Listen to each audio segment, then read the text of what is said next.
और वहां दुकान वालों से वैसे एकदम दादागिरी से, टमाटर तो गलेड़ा है यार, ये ऐसे क्यों दे रहा है, एकदम वैसे टिपिकल।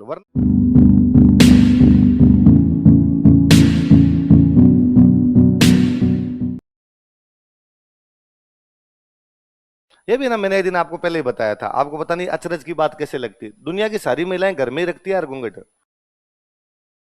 भाई आप गांव को मान लेते हो, गांव एक बड़ा घर है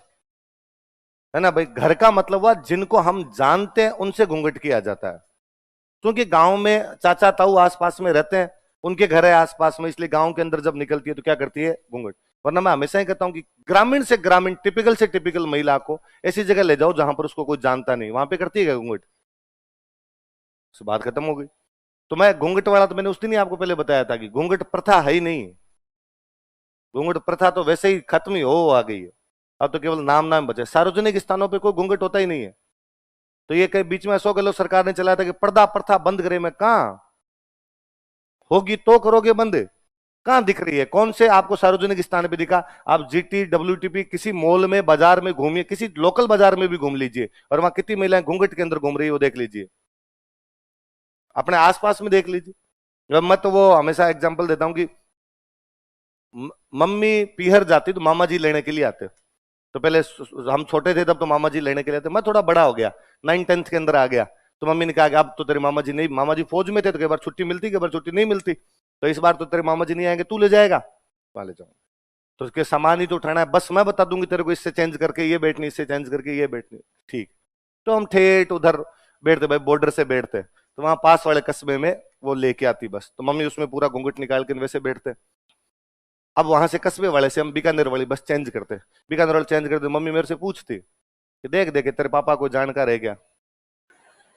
मैं देखता मैं कोई नहीं है, पास पास वालों को तो मैं जानता ही था, साथ में पापा के टीचर वगैरह थे उनको जानता था, मैं नहीं है, तो मम्मी यूं थोड़ा सा यूं ऊपर कर लेते, एहतियासन थोड़ा सा, क्या पता हो जाए तो खींच ले,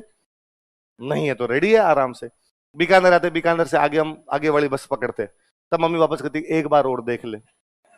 मैं नहीं है तो कोई घूंघट नहीं, किस बात का घूंघट है। फिर वहां से अब वो उस जगह पहुंचे जहां से आगे अब ननिहाल वाली मिलेगी, तब यहां होता है, मेरा ननिहाल एकदम हरियाणा बॉर्डर पे पड़ता है एकदम, तो वहां आते आते तो मम्मी की भाषा और चेंज होती, पहले टिपिकल मम्मी हमारी वाली भाषा बोलती, यहाँ आते आते हरियाणवी बोलती, और वहां दुकान वालों से वैसे एकदम दादागिरी से, टमाटर तो गलेड़ा है यार, ये ऐसे क्यों दे रहा है, एकदम वैसे टिपिकल। वरना आप पीछे यदि कोई सामान ही मंगवाना तो मम्मी मुझे कहती तू लेके आ, तू ये सामान लेके आ, धीरे से बोलती है एकदम। पर वहां आते आते पूरा एकदम वातावरण चेंज होता है। ननिहाल में उतरे, गांव में क्या सब एक दूसरे को जानते हो रहे, तो जैसे ही उतरे आसपास में जो बच्चे कर रहे थे, बुआ जी आ गई, बुआ जी आ गई, कोई आपका थैला पकड़ता है, कोई ये पकड़ता है, कोई भांजे के सिर पे हाथ फेरे, सब वो और रहता है, कोई टैक्सी वाला आ गया। अब टैक्सी वाले गाँव में तो सब गुटखा खाए हुए और रहते हैं, तो फिर मम्मी एक आधे अरे गुटखा खाया तू, मैं को यहाँ आते आते घूंघट छोड़ो, पूरा वातावरण ही चेंज हो जाता है। तो ये घूंघट केवल वहां किए जाते हैं जहां हम किसी को जानते हैं।